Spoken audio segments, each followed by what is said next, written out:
Hello मेरे प्यारे बच्चों, आज हम लोग कक्षा 10 गणित के महत्वपूर्ण प्रश्न को पढ़ेंगे, जिसमें प्रश्न दिया गया है एक रैखिक समीकरण 2x + 3y - 8 = 0 दी गई है। यानी एक रैखिक समीकरण 2x + 3y - 8 = 0 दी गई है। दो चरों में, चर जानते हैं जैसे x y z सब चर में ही आते हैं। दो चरों जैसे यह x और y में है, दो चर में है यह, ऐसे ही कह रहा है दो चरों में एक ऐसी और रैखिक समीकरण लिखिए ताकि प्राप्त युग्म का ज्यामितीय निरूपण प्रतिच्छेद करती रेखाएं हों। दूसरा कह रहा है समांतर रेखाएं हों। तीसरा कहता है संपाती रेखाएं हों। यानी प्रश्न को अगर हम समझ लें तो एक रैखिक समीकरण दे दिया है और दूसरा रैखिक समीकरण आपसे पूछ रहा है। यानी यह दो चर में है, x और y में है, तो दो चर में एक रैखिक समीकरण दे दिया है और फिर आपसे दो चर में ही एक और रैखिक समीकरण आपसे पूछ रहा है। और वह रैखिक समीकरण ऐसा होना चाहिए कि ये दोनों रेखाएं प्रतिच्छेद करती रेखाएं हों, या दोनों रेखाएं समांतर रेखाएं हों, या दोनों रेखाएं एक दूसरे के संपाती हों। तो सबसे पहले हम बात करते हैं प्रतिच्छेद करती रेखाओं के बारे में।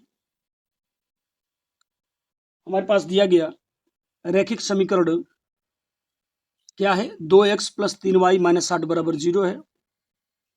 तो इसके आधार पर हम x के गुणांक को a1 कहते हैं, y के गुणांक को हम b1 कहते हैं और शेष को हम c1 कहते हैं। तो यहाँ x का गुणांक 2 है, यानी आप ऐसे कह लो कि x का गुणांक 2 है, y का गुणांक 3 है और शेष जो आएगा वह c का मामला है।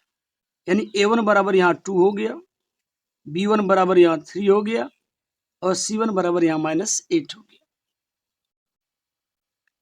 अब आपसे दूसरा समीकरण पूछ रहा है, दूसरा रैखिक समीकरण तैयार करना है। तो हमने मान लिया है कि दूसरा रैखिक समीकरण क्या हो जाएगा, a2x + b2y + c2 = 0 है। तो ध्यान देंगे, एक रैखिक समीकरण आपको ऑलरेडी दिया हुआ है, पहले से दिया हुआ है, और दूसरा रैखिक समीकरण आपको निकालना है।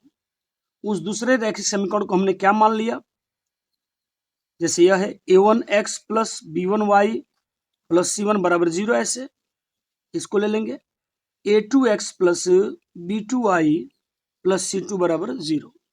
यानी पहला समीकरण 1 वाले हैं और दूसरा समीकरण 2 वाले हैं।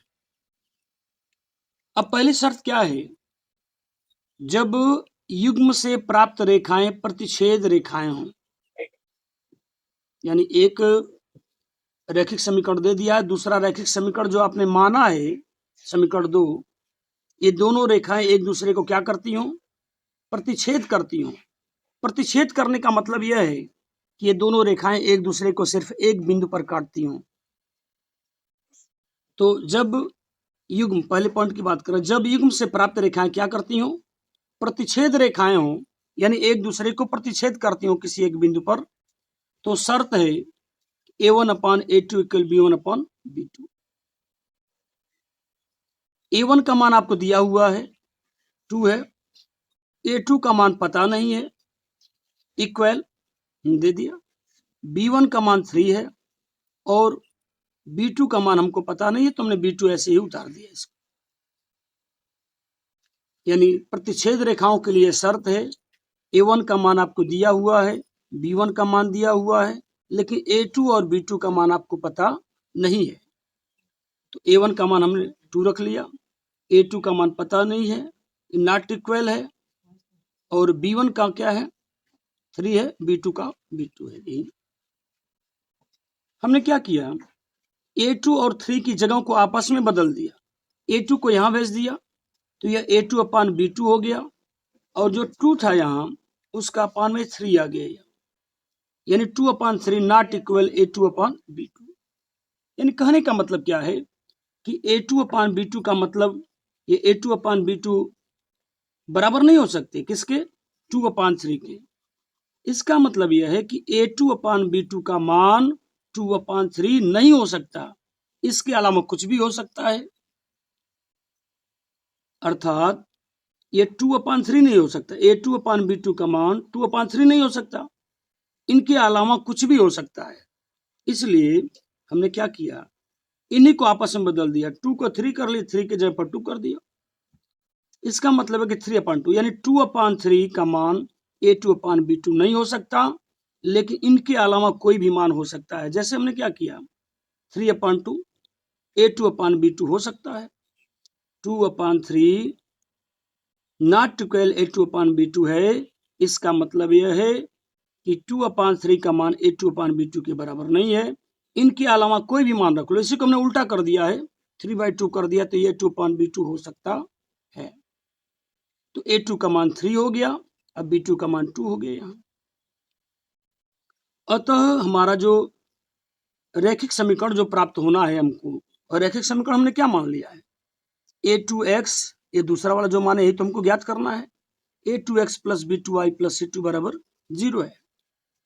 तो अतः समीकरण 2 से दूसरा रैखिक समीकरण क्या हो जाएगा, A2 का मान हमने रखा है, A2 का मान क्या रखा है, 3 है, तो 3x प्लस B2 का मान, B2 का मान 2 है, तो 2y।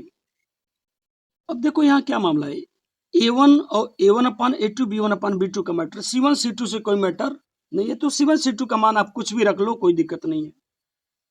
तो यहाँ A2 मतलब 3 हमने लिया है, तो 3x हो गया, प्लस B2 का मान 2 लिया है, तो 2y हो गया, और C2 का मान आप कुछ भी रख लो, क्योंकि शर्त में C2 कहीं नहीं है, C1 C2 से मतलब नहीं है, तो C2 का मान आप कुछ भी रख लो। तो यहाँ हमने क्या लिख दिया, -7 लिख दिया, आप -7 6 कुछ भी लिख लो, कोई दिक्कत नहीं। तो इस तरह से हमको यह दूसरा रैखिक युग्म प्राप्त हो गया।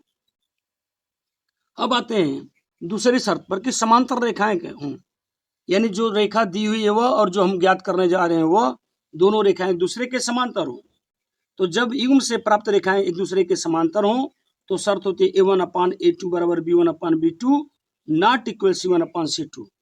इसका मतलब कि A1 अपान A2, A1 का मान आपको पता है, यहाँ देख लीजिए A1 का मान 2 है, हमने रख दिया, A2 का मान पता नहीं है, B1 का मान देख लीजिए 3 है, हमने 3 रख दिया, और B2 का मान पता नहीं है।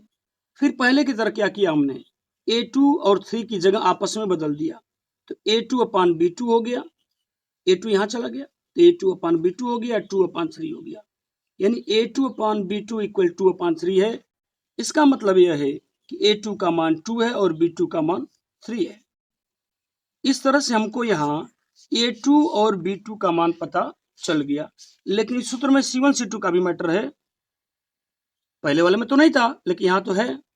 तो इसलिए हम क्या करेंगे, अब B1 अपान B2 को देखेंगे, B1 upon B2 equal not equal C1 upon C2 है, तो B1 का मान हमको पता है, B1 का मान 3 है, 3 हमने रख दिया, और B2 जो है यहाँ देख लेंगे, B2 भी हमने 3 निकाल लिया, देख रहे हैं यहाँ B2 भी 3 है, तो B1 यहाँ से 3 है और यहाँ से B2 भी 3 मिल गया है, तो B1 अपान B2, तो B1 हमारे पास 3 है और B2 यहाँ हमने क्या निकाल लिया है, 3 है।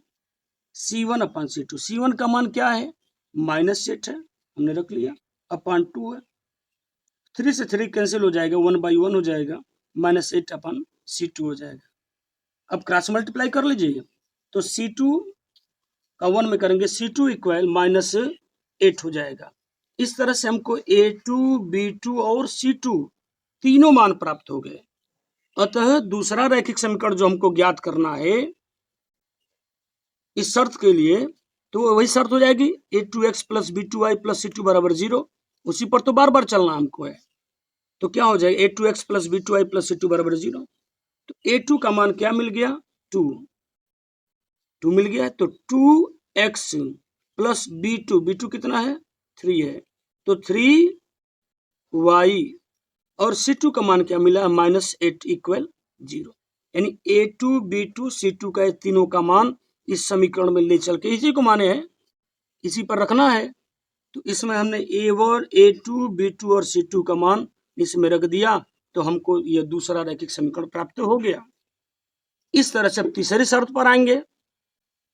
कह रहा है कि जो दी गई वह जो निकाल रहे हैं वह दोनों कैसी होनी चाहिए, संपाती। तो जब रेखाएं संपाती हो तो शर्त होती है कि A1/A2 बराबर B1/B2 बराबर C1/C2 होता है। A1 का मान आपके पास पहले से ऑलरेडी दिया हुआ, देख लेंगे। A1 का मान दिया है 2, B1 का मान दिया है 3, जो ऑलरेडी क्वेश्चन में हमको दिया हुआ उसकी बात कर रहे हैं। A1 का मान दे दिया, B1 का मान दे दिया, C1 का मान दे दिया। हमने क्या किया कि जब सारे पद बराबर दे रहा है तो हमने क्या किया, A2 को संपाती के लिए मैं बात कर रहा हूं, A2 का मान इसका दोगुना कर दिया। तो 2 का दोगुना क्या हो गया, 4 हो गया। इसका 3 का दोगुना 6 हो गया। 8 का दोगुना 16 हो गया। इसलिए हमने दोगुना कर लिया, 2 गुना 3 गुना कर लीजिए, कोई दिक्कत नहीं है। यानी संपाती के मैटर में A2 B2 C2 जो निकालने हैं, इनके मान A1 B1 C1 के मान का गुणे 2 कर लें, गुणे 3 कर लें, कुछ भी कर लें। तो इसमें हमने 2 से सब में गुणा कर लिया है, तो इसका 2 गुना हो गया। A1 का 2 गुना यह, B1 का 2 गुना यह, C1 का 2 गुना यह। अब रखेंगे आप A1/A2, देखिएगा A1/A2 तो 2/4 हो गया, काटेंगे 2 से 1/2 आ जाएगा। फिर B1/B2 3/6 हो जाएगा, 1/2 आएगा।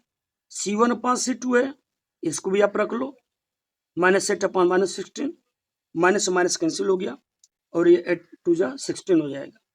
यानी A1/A2 बराबर B1/B2 बराबर C1/C2 हमको मिल गया। तो तीनों शर्त फॉलो कर रही है। तीनों शर्त कब फॉलो कर रही है, जब A2 का मान 4 है, B2 का मान 6 है और C2 का मान -16 है। तो A2 B2 C2 का मान ले चल के आपको इस दूसरे समीकरण में रख देना है। रख दीजिए। A2 का मान A2x है, A2 का मान हमारे पास क्या है, 4 है, हमने 4 रख दिया, 4x। B2 का मान क्या है, 6 है, 6y कर दिया। C2 का मान क्या है, -6 है, इक्वल 0। यानी संपाती के मैटर में A1 B1 C1 का जो मान पता होता है, उसी को आप तो दोगुना कर लो या दोगुना कर लो। हमने सबने का दोगुना कर दिया है, आप चाहो तो उनका 3 गुना कर लो। तो इस तरह से आपको ये सारे शर्त, ये सब आपको बराबर मिल जाएंगे। यानी A1/A2 का वैल्यू, B1/B2 का वैल्यू, C1/C2 का वैल्यू सब मिल जाएंगे।